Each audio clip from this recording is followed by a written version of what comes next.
Mistress Lys, Commander Aldin, it gives me great pleasure to formally welcome the city-state of Alamigo to the Eorzean Alliance.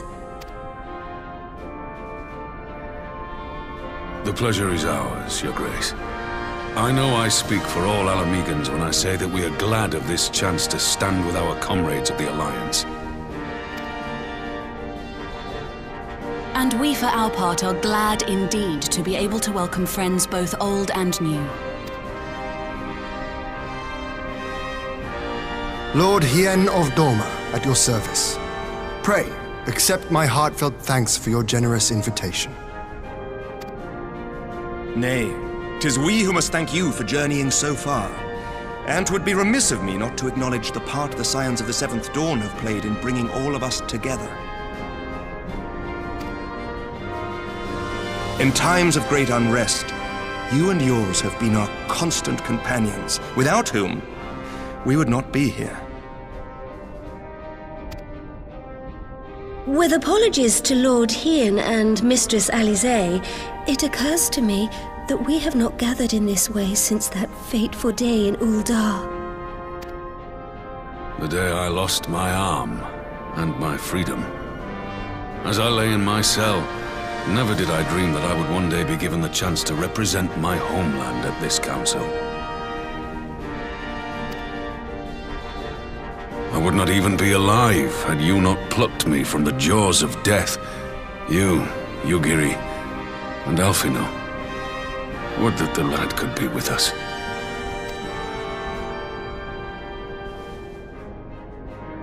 I too owe my presence here to Alphino, in so many ways. Until such time as he returns, I mean to carry on his good work as best I can.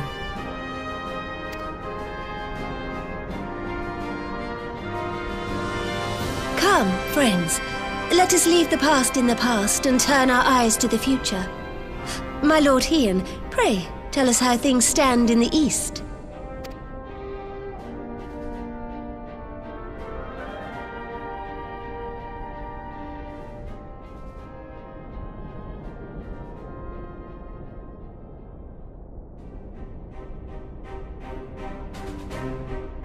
Having heard the rumors of dissent in Garlemald, I dared to dream of a peaceable solution.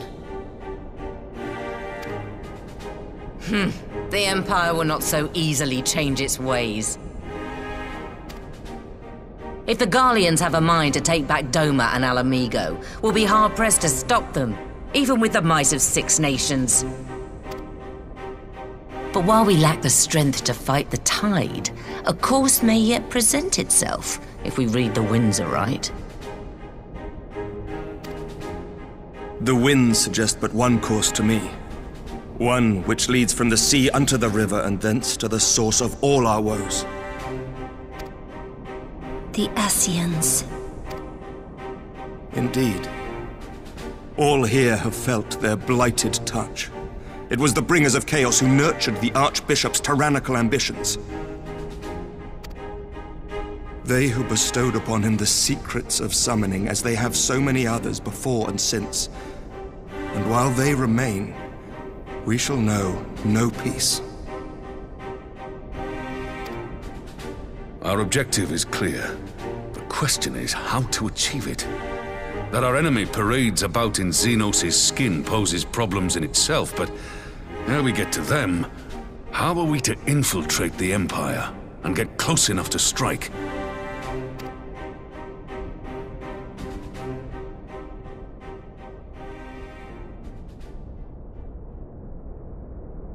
While I see the wisdom in targeting the Ascians, an assassination attempt on Garlean soil would do little to aid our cause, even were it to succeed. It's time we used our enemy's preferred tactic: subterfuge.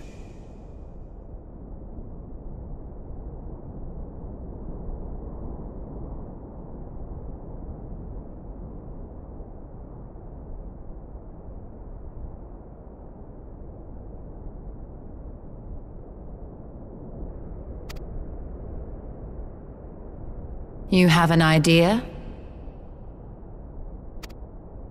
Speak your mind, Master Thancred. None here know the enemy better than the Scions. and you mayhap best of all. Whatever it is you propose, we will give it fair hearing. On that you have my word. Very well, Admiral. My proposal is thus. We dispatch the shinobi to Imperial territory. There, they sow the rumor that the Crown Prince perished in the battle for Alamigo, and that the man parading around is in fact a corpse inhabited by a servant of darkness.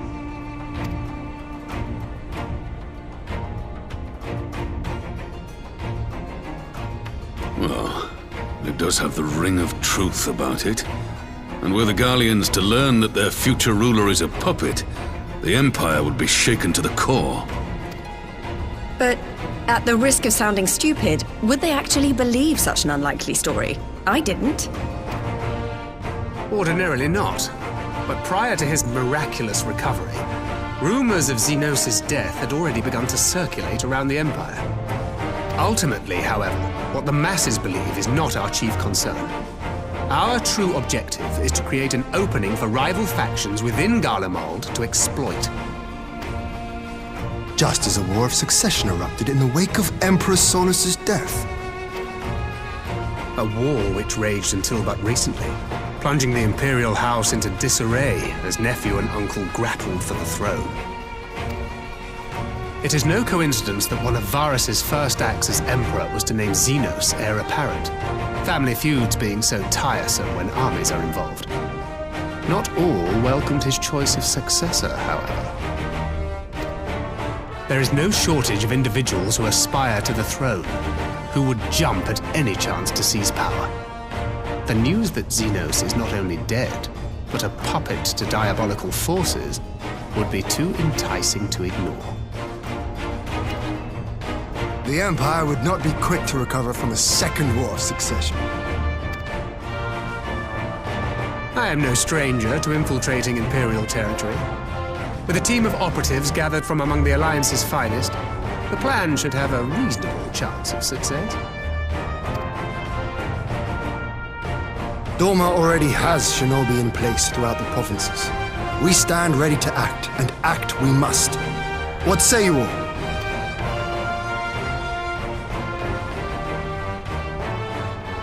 I'm for Master Thancred's proposal.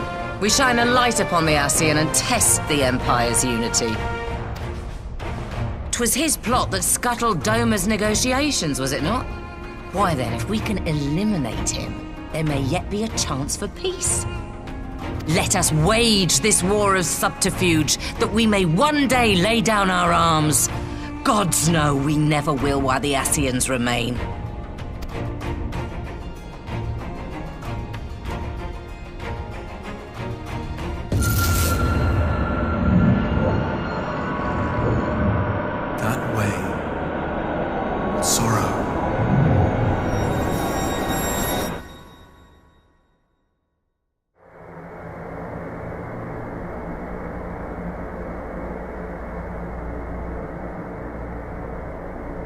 History must be changed.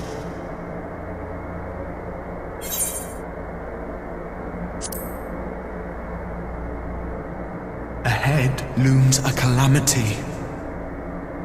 Ahead looms light, expunging all form and life. Twin dooms only you can forestall. Only you. What's the matter?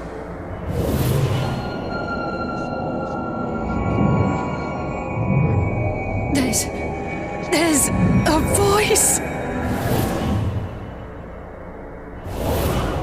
Spies in our midst? Nay, I sense no such presence. Let expanse contract, eon become instant. Throw wide the gates that we may pass.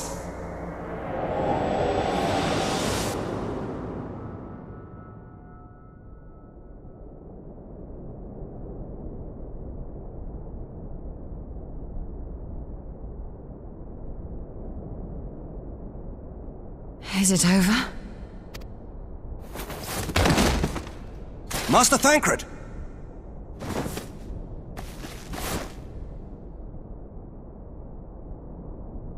for Fend. Bear him to a private chamber. Have every healer make ready. Swiftly!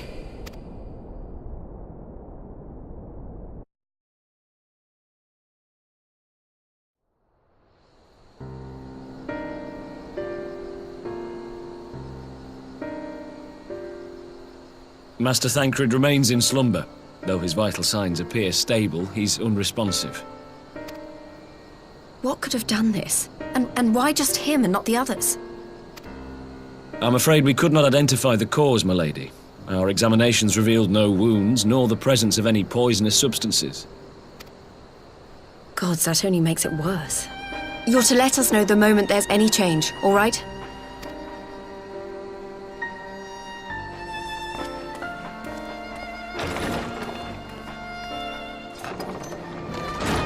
Thank you for coming. Knowing Thancred, he would apologize for being otherwise engaged at so crucial a juncture. In gifting us a course of action, Thancred sowed the seed of all that is to follow. We have but to nurture it as best we can.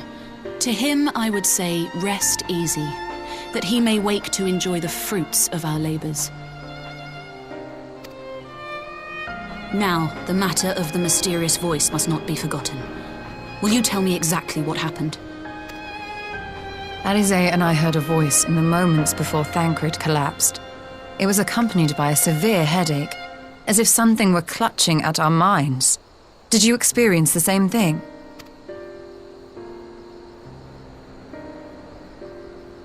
So, in between the voice and the pain, you felt as if you were somewhere else entirely?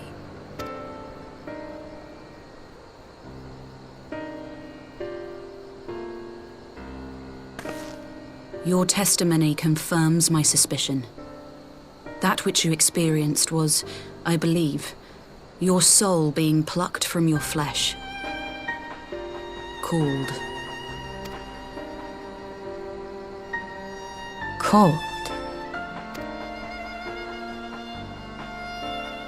I myself examined Thancred. Reach out as I may, I could not sense in him the spark of life that is his soul.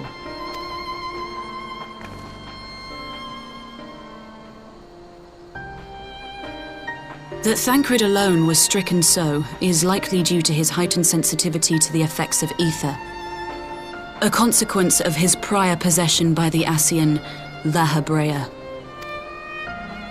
The owner of the voice, whoever it may be, reached out to you, called your souls, and in so doing, caused you and yours such pain. But if that's true, where exactly are we being called to? I know not.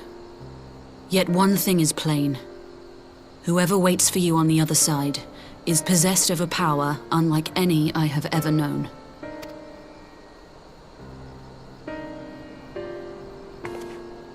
Forgive us, Lys, but may we leave Thancred in your care for a time? As if you had to ask. I may not be a scion anymore, but I'm no less a friend. Don't worry. I'll see to it that Thancred's well looked after. Just focus on solving this mystery, all right? Thank you, Lys.